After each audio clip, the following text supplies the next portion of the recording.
So when I first started approaching, I was making 3 mistakes that made me get reactions like this. Morning. So excited. It's so cute. But now that I've fixed those 3 mistakes, I get reactions like this. And the sun is way better. The shade was so bad back there. Oh my God. Yeah, no. You have very pretty eyes, by the way. Oh, thank you. Like the light was shining, so they're very blue. Thank you. I'm shy looking. I mean, honestly, eyes matching the water bottle, you got a whole color coordination. Yeah, it's crazy. So in this video, I'm going to teach you the 3 worst mistakes that all men are making when they approach women. Attractive subcomms breaks down into 3 main parts: your body, your face, and your voice. We're going to start with your voice first because the first thing they hear, it's the most important thing on an initial impression of somebody. An attractive voice just comes down to pitch, speed, and volume, and that is it. The first thing you want to do is fix the pitch of your voice. Everybody has a natural vocal range. I can go up here and I can talk up here, or I can talk down here, and I can talk in a little bit of a deeper pitch. But I can't go down here and sound normal. I can't go up here and sound good, okay? My voice starts cracking, I start sounding like a teenager. So you want to stay within your vocal range, but stay at the bottom. Stay at the bottom of your vocal range. You're going to want to stick around till the end of the subcommunication section of this video and I'll show you another trick that will fix how deep your voice actually is. Now, the second thing is a very small hack, but it makes a world of difference. A lot of you guys, when you lack confidence, and I know I did this when I was starting out, is you will talk up at the end of your sentences, kind of like this, like you're asking a question. In general, this comes off super weak, super submissive, and the girl's just gonna feel like you don't know if you should be there either. And if I'm a girl and somebody comes up to me and they're not sure that they wanna talk to me or they should be talking to me or that they're allowed to talk to me, if they're not certain, then I know for sure I'm not gonna stick around. That sounds dangerous. And honestly, think about it like this. If I was talking to you like this the whole time and I was like, hey guys, so I think I'm gonna show you how I can probably maybe improve your speaking to women skills, you probably wouldn't believe me. I need to be speaking with some conviction, with some authority, like I know what I'm doing, like I'm confident, like I actually have some authority here, which is very, very important. If you go up to someone with authority, they're gonna assume that you know what you're doing, which is an attractive trait, and people will just follow along for the most part. The second thing to do to fix your voice is to start talking slower. And don't be afraid to vary up the rate of speech that you have. If I get really excited and I start talking like this, but then I slow down and I want to bring you back into a more slow type of story, or I want to really hammer this point home, I really need you to know what I'm saying here. You lean in emotionally. You start thinking, okay, what's he gonna say? So when you're talking to a girl, this is what this might look like. Hey, I'm actually really curious about something. Now she's on the edge of her seat. She's waiting to see what is he gonna say. So that is how you can have a more attractive rate of speech.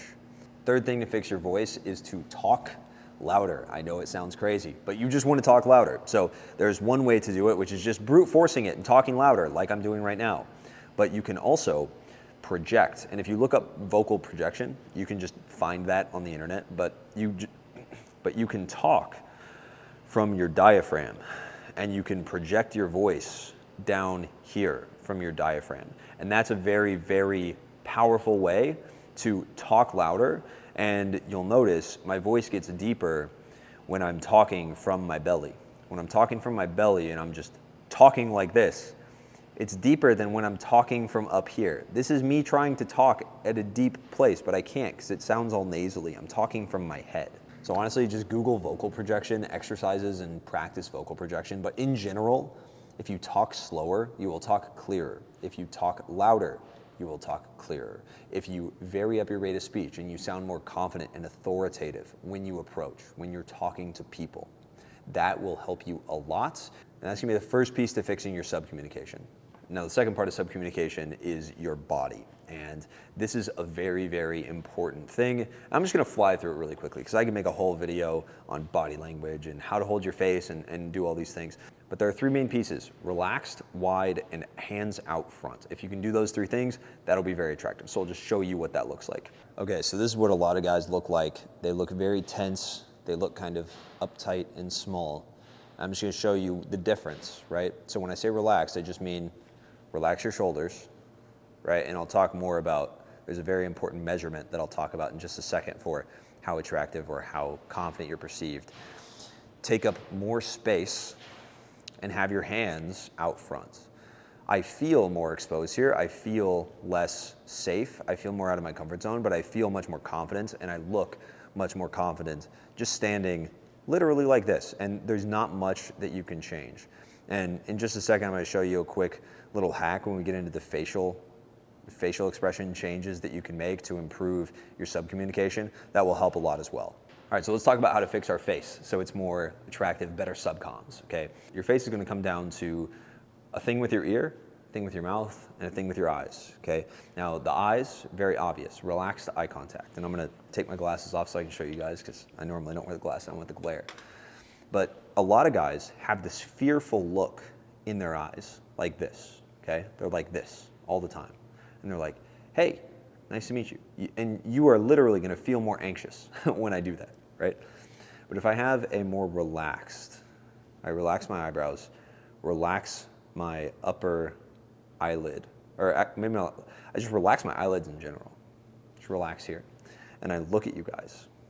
And then when I throw in a smile especially, it looks very confident. But even just this, I look so much more relaxed and I don't look as fucking terrified. So this is how you want your eye contact to look. And you can literally practice this in the mirror. You want it to look like this. And a lot of guys wonder, how long should I hold eye contact for?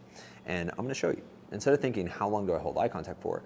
I just want you to think about, at the end of my sentences, maybe I'm looking off, thinking, and I come back at the end of my sentence. That's gonna come off a lot more confident. So at the end of your sentences, try to come back to this eye contact at the end, because it's just gonna come off much more confident.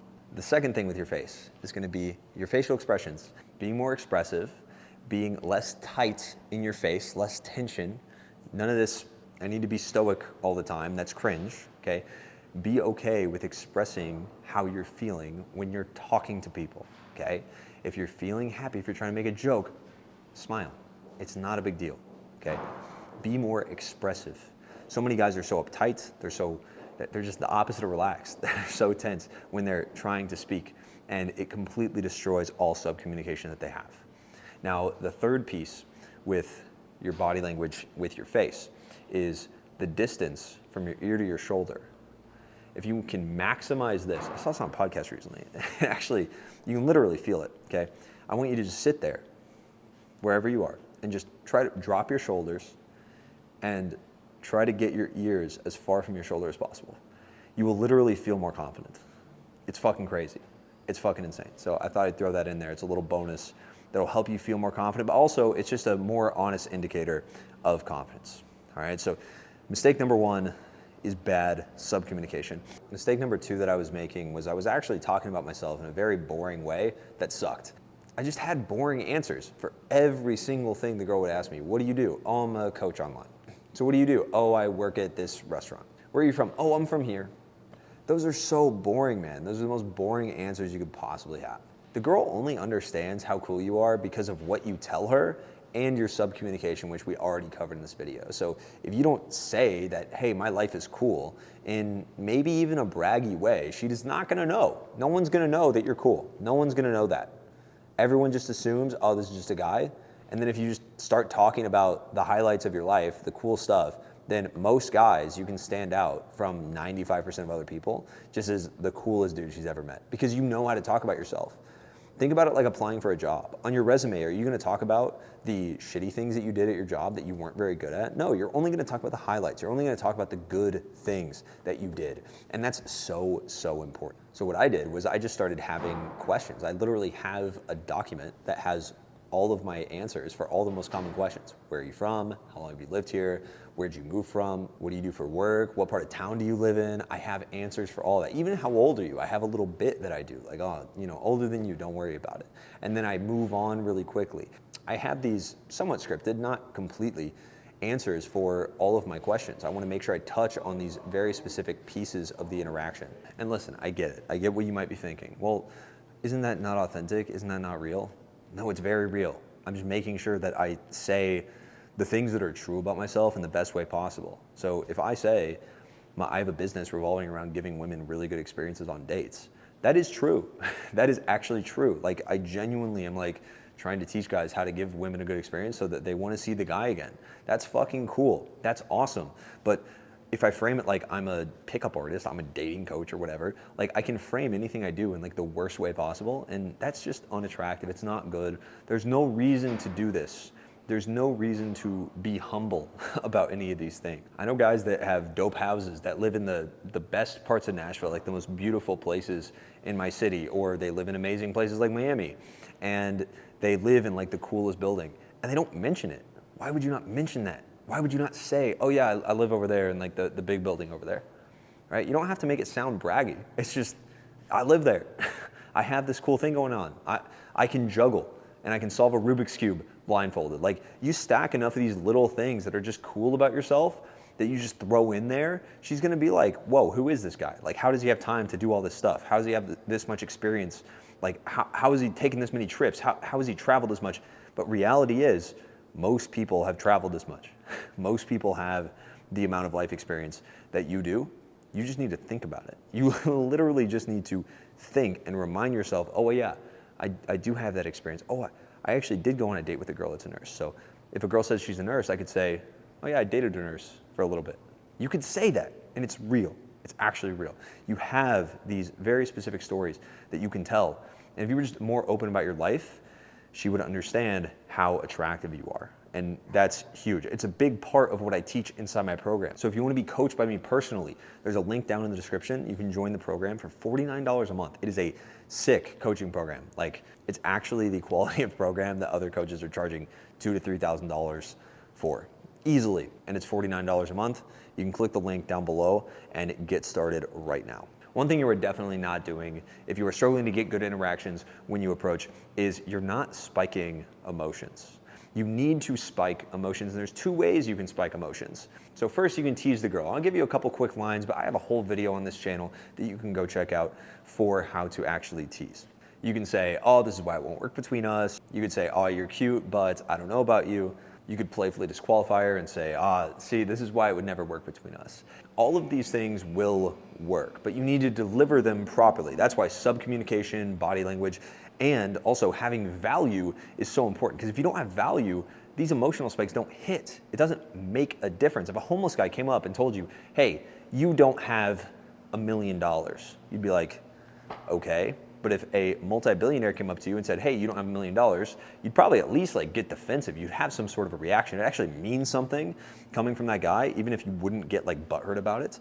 And so you need to have some sort of valuable place that you are coming from, and you need to set that value when you're talking to the person. You need to be able to talk in a high value way. You need to be able to talk about things you have going on in your life and brag about yourself a little bit so she knows the type of person you are. But there's another way you can emotionally spike besides flirting or teasing. And it's called creating open loops. I'm gonna show you how to do that right now. So here's what you wanna do. And I'm gonna show you how to do that right now.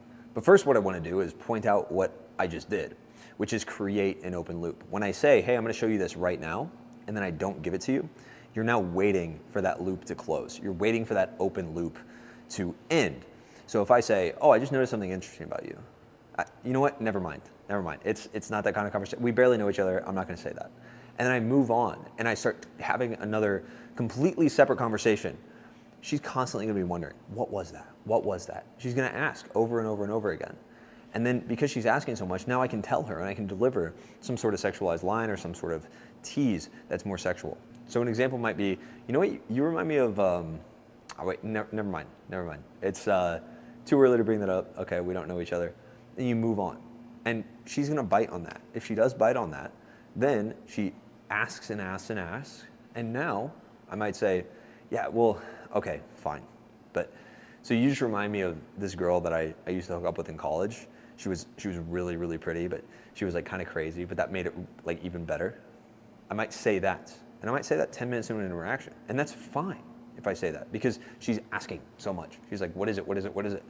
And then I kind of begrudgingly like say it. Then it's not weird. It's socially calibrated to be able to do that.